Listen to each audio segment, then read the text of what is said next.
Queridos, paz a todos. Nossa reflexão de hoje tem como tema os projetos divinos e a nossa dependência, né? As respostas de Deus à nossa obediência. Então nós vamos ler apenas 4 versículos. Os 2 primeiros se encontram em Êxodo 3, versículos 7 e 8, que diz: Disse ainda o Senhor: certamente vi a aflição do meu povo, que está no Egito, e ouvi o seu clamor por causa dos seus exatores. Conheço-lhes o sofrimento, por isso decidi a fim de livrá-los da mão dos egípcios, e para fazê-los subir daquela terra a uma terra boa e ampla, terra que emana leite e mel, o lugar do cananeu, do eteu, do amorreu, do ferezeu, do eveu e do jebuseu.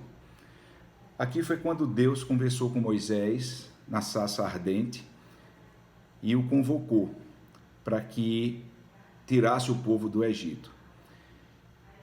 E Deus prometeu uma terra que emana leite e mel. Esse era o projeto divino, esse era o projeto de Deus para o seu povo. Interessante é que ele diz que é uma terra onde habitava vários outros povos.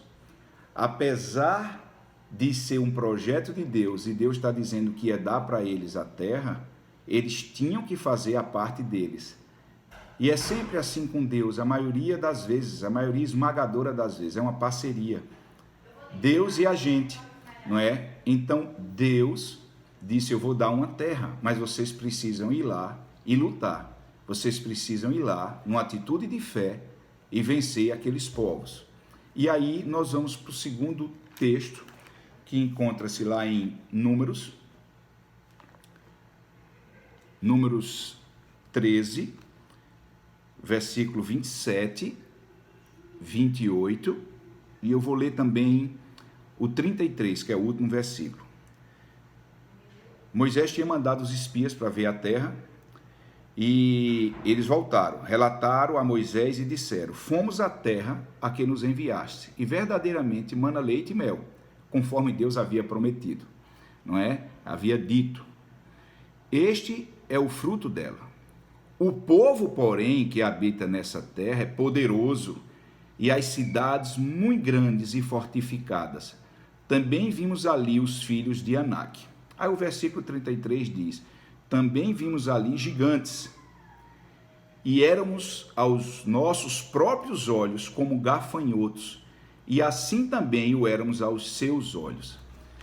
Queridos, a questão de nós seguirmos os projetos de Deus está relacionado muito à forma como a gente se vê.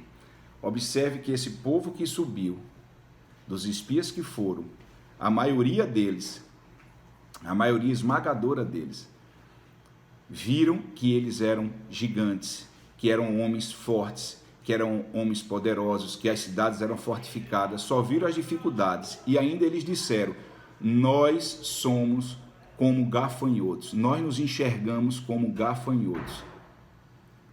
E eles também nos enxergam assim. Eles poderiam enxergar o povo da forma que quisesse, até como um gafanhoto. O que não poderia era o povo de Deus se ver como um gafanhoto.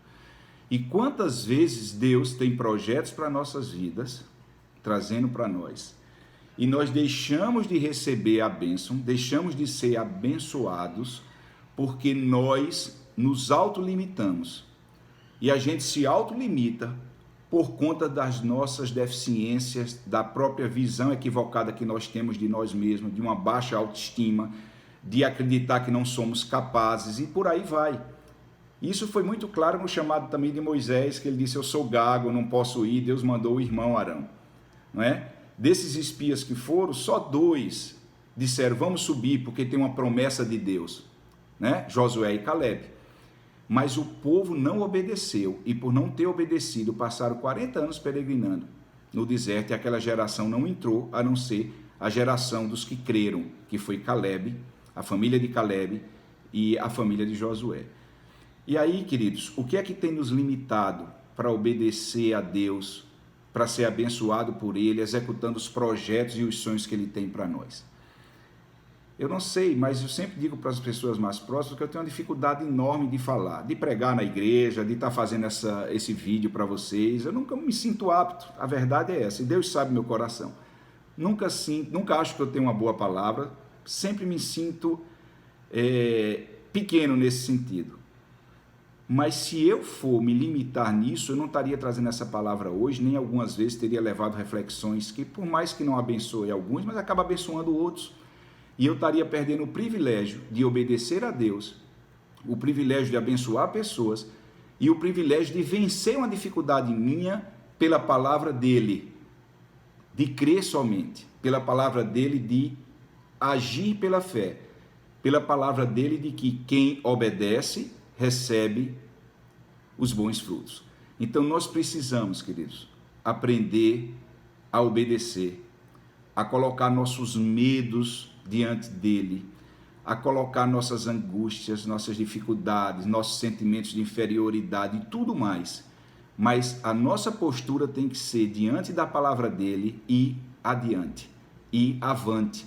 Se nós marcharmos, o mar vai se abrir como abriu para Moisés e aquele povo. A gente precisa, apesar de nossas dificuldades, crer na palavra de Deus. E só isso é suficiente.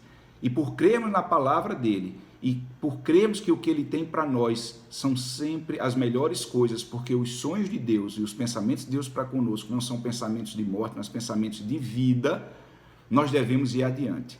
Então, reflita, o que é que tem lhe limitado? O que é que tem impedido de você de cumprir o seu papel, a sua missão como cristão e como servo? A partir de hoje, queridos, não faça como aqueles outros espias, mas imite Caleb e Josué. Não veja as dificuldades, mas ouça tão somente a palavra do Senhor, que quando ele promete, ele cumpre. E ele tem promessas para a gente, promessas de vida, promessas de paz, promessas de prosperidade, promessa de vencermos nossas dificuldades e sermos pessoas melhores, mais parecidas com ele. Tá bom? Um abraço a todos.